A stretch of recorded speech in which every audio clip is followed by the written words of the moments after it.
Sometimes, people don't disappear forever. They leave physically. They leave emotionally. They create distance. But something subtle begins to shift. Not in your inbox.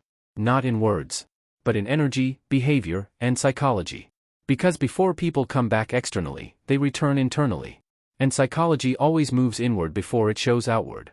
Important truth before we begin. This is not about manipulation. This is not about waiting. This is not about obsession.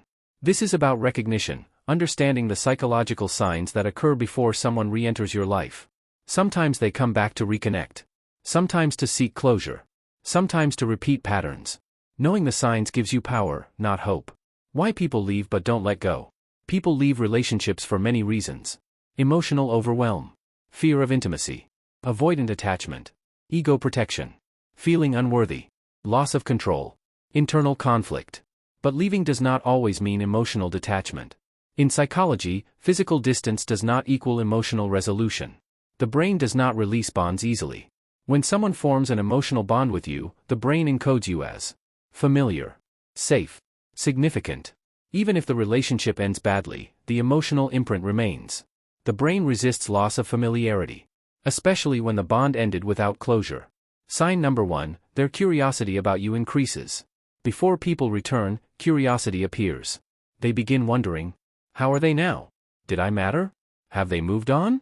Are they happier without me? Curiosity is the mind reopening a closed emotional file. This often shows as checking your social media, even silently. Asking mutual friends about you. Revisiting old messages or photos. Curiosity is the first crack in emotional detachment. Sign number 2, your absence starts to feel loud to them. When you stop chasing, explaining, or reminding them of your presence, silence begins to work. The avoidant or emotionally distant mind reacts strongly to absence. Why? Because absence removes validation, emotional supply, familiar reassurance. Your silence forces them to feel the loss rather than escape it. Sign number 3, their distractions stop working. Distractions are emotional anesthesia. People distract themselves with new people, work, travel, social activity, rebound connections. But distraction only delays processing. When distractions lose their effect, unresolved emotions resurface. That's when memory returns. And memory often pulls them back toward the source. Sign number 4, they start comparing others to you. This is one of the strongest psychological indicators.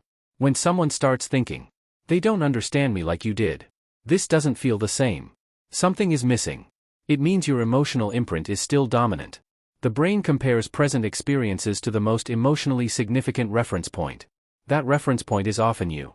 Sign number 5, regret replaces justification. Initially, people justify leaving. They tell themselves, it wasn't right. I had to do it. They were the problem. But over time, justification collapses. Regret emerges when the emotional cost becomes clear. Regret does not mean guilt. It means emotional recognition. Sign number 6, their ego feels threatened by your growth. Nothing triggers return psychology faster than realizing you are okay without them. Growth removes their emotional power. Your healing disrupts their internal narrative. This causes confusion, curiosity, emotional discomfort, desire to re-establish relevance. Sometimes people come back not because they miss you, but because they miss how they felt being important to you. Sign number 7, they begin romanticizing the past. The brain edits memory over time. Pain fades faster than emotional warmth. They remember laughter, connection, safety, comfort. They forget conflict, responsibility, their role in the ending. This selective memory creates emotional nostalgia. And nostalgia is a powerful return trigger. Sign number 8, emotional loneliness appears, even if they're not alone. Someone can be surrounded by people and still feel emotionally alone. When emotional depth is missing, the subconscious searches for familiarity. Loneliness does not always mean being alone. It means being unseen. That's when they think of the one person who truly saw them. Sign number 9, their control needs reactivate. Some returns are not about love. They are about control. When you detach, their unconscious mind asks, why am I not important anymore? This activates ego injury, possessiveness, fear of replacement. They may reach out subtly, testing access. Sign number 10, dreams about you begin. Dreams reflect unresolved emotional processing. When someone dreams about you repeatedly, it indicates unprocessed emotions, internal conflict, emotional memory activation. Dreams often appear before conscious awareness. Sign number 11, emotional triggers resurface. Songs, places, dates, memories. These triggers activate emotional recall. If the emotional charge is still strong, the brain seeks resolution. Sometimes that resolution is contact. Sign number 12, their attachment system reactivates. Attachment bonds don't disappear. They go dormant. When triggered by stress, loss, or insecurity, attachment systems reactivate. That's when people reach back to what once felt safe. Sign number 13, they begin testing the waters. This may look like liking old photos, watching stories, random messages, casual check-ins. These are not accidents. They are psychological probes. They are checking. Is the door still open? Sign number 14, they start rewriting the story. People often come back when they reinterpret the relationship.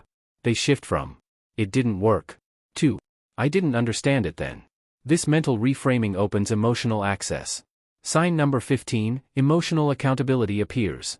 When someone begins acknowledging their mistakes, their fears, their emotional immaturity, it signals internal growth. Growth often leads to reconnection attempts.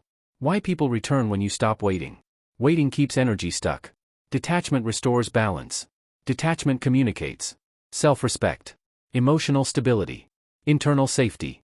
People are drawn back to what feels grounded, not needy. Important warning.